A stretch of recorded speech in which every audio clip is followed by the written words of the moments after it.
Thank you. Ghana. Captain, I'll start with youth unemployment. Hey, whoa. Because video yes, you know.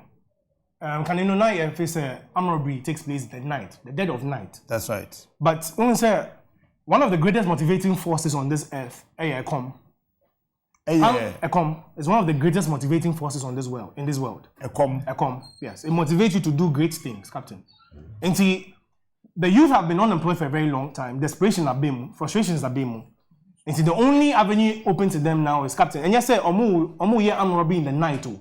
Now it is broad daylight when everyone is around, and Omu ye say. And see, the National Security Study Memorandum document, from 2020, Abayan Kasa say unemployment has reached national threat levels, national security threat levels. And this is exactly what we are seeing. And see, it's high time we start taking serious attention to these things and to look at how we can solve this. But Captain, let me come to the security services. Some OSHA video, there are so many lapses in there. If we are serious about our security in this country, and say, Nyama say it happened. The first thing is, Captain, when you are going on any operation, the first thing you do is when the personnel arrive at that point, and say, we secure the perimeter. That's the first thing you do in any operation. And see, even before the pickup, they have to secure the perimeter. I said to you, you have to block all the exits and all the entrances. Make sure no other person has access to that area. You coordinate off. But you don't see this happening. Another interesting thing is, Captain, time pickup near it was coming in reverse. You cannot use your rear view mirror. In Tube, you see with two side mirrors to come reverse. That's right. Is the driver telling me, sir, he didn't see someone drop holding a gun and running behind the pickup? That's another thing you should look at. Because if I don't think the driver is a trained police personnel. Because, call reverse class, a normal person, share with mirror, say, where am I going to? And you did not see, say, Obia Fatuo running behind your pickup. You did not see that. Captain, I think the driver has to be investigated. Because this thing looks too fishy for me. Captain, the third and very worrying thing is no, but that or call reverse day. But so Maakye. Or Maakye were in filling station. I'm sure maybe there's an ATM there, I'm sure. I was on Babajiska.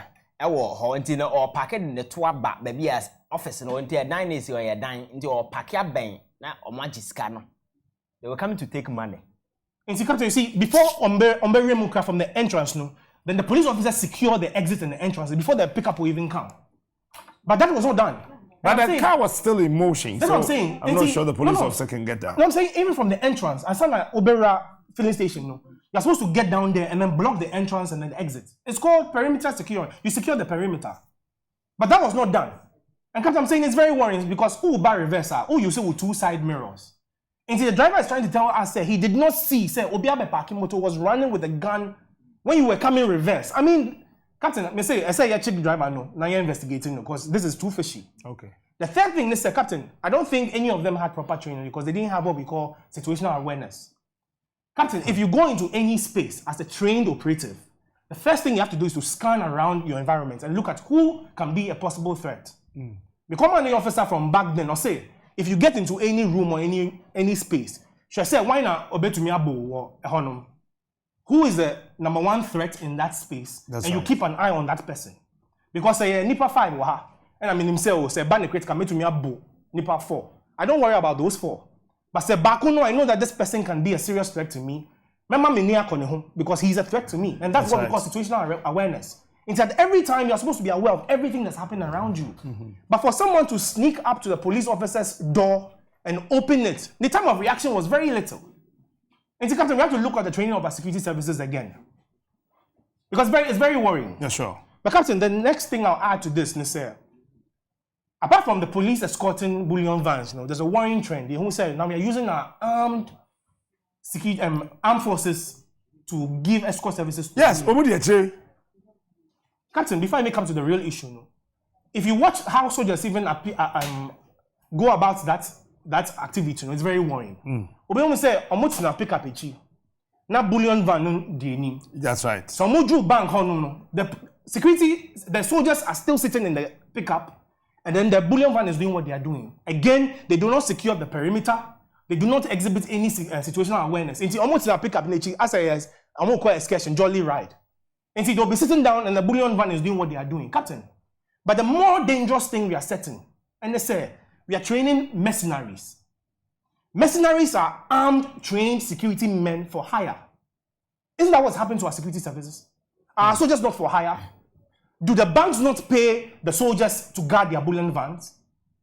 And why is nobody talking about it? Because it's a very serious issue. Now you are teaching our soldiers, say, their skills can be hired. And that's how mercenaries are created. So Boko Haram and all those, most of those people are ex-trained security services or personnel. And so we are setting the precedent, say, it has become normal for our army, particularly our army, to receive monies from private institutions for guarding them. Captain, this is a very worrying and dangerous precedent. And it should not be allowed. It should not be allowed in any shape or form. Because like I'm saying, Captain, these are trained, armed security personnel. And now you've made it very okay, say, any private institution can hire their services. That's the same way. So because heavy monies, they can recruit these people to do very unspeakable things. And if we really have intelligence in this country, security intelligence for that matter, or more investigating some of these things, why is nobody raising some of these critical issues? So these are very worrying, disturbing trends that are developing. Captain, I tell you, those who are running this country don't know how to run it. They only know how to win elections. That is why all the key people right now are in Asin North. Because that's what they care about. But as to how to run and build a nation, they don't have any knowledge about that. And see, when we need elections there, they buzz themselves there. Me tell you, sir, Vice President's convoy, or could have bear 60 dispatch riders just to Asin North. Captain, we have gotten to a point, Kasana Dawson.